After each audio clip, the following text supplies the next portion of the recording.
يمكن ركوب هذه الطائرة أو سكاي كروز، لأن مسألة تزويدها بالطاقة المستمرة مسألة مهمة جدا، خصوصا أنها راح تظل فوق السحاب لسنوات طويلة.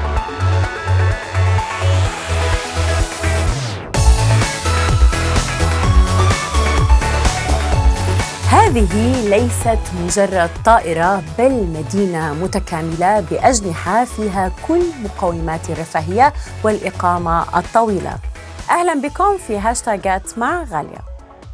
سوف لن تسمع عبارة اربطوا الأحزمة، سنهبط بعد قليل على متن طائرة سكاي كروز التي جسدها المصمم اليمني العالمي هاشم الغيلي. طائرة تستطيع البقاء في الجو لسنوات، وهي تستخدم تقنية الاندماج النووي لتشغيل 20 محرك نفاث، أي أنها بمثابة مفاعل نووي طائر.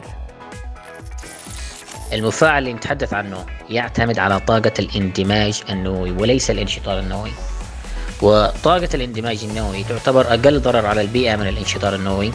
المخلفات الإشعاعية النووية اللي تصدر عن الاندماج النووي تختفي من البيئة خلال فترة وجيزة.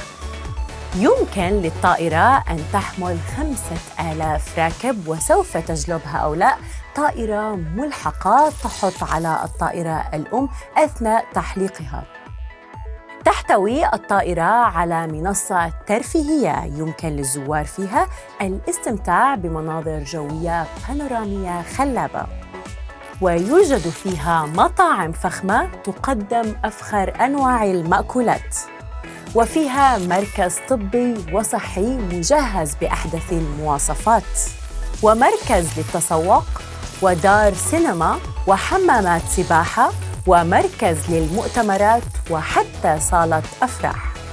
أما البحث عن كابتن يتمكن من قيادة هذا الطائر العملاق فلن يكون ضروري، فالطائرة مسيرة آلياً بالكامل. يبدو تأمين الطاقة اللازمة لهذه الطائرة أصعب تحدي أمام هذا المشروع، فتقنية الاندماج النووي لم تطبق عملياً حتى الآن.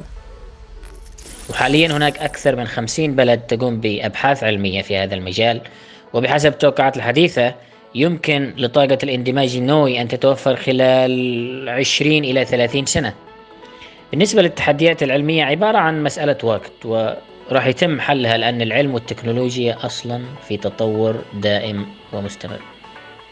ومع أن المشروع يبدو ضرباً من الخيال، من الممكن أن يرى النور قريباً لو تبناه أحد أغنياء العالم كإيلون ماسك أو بيل غيتس المعروفين بولعهما بالتقنيات المستقبلية.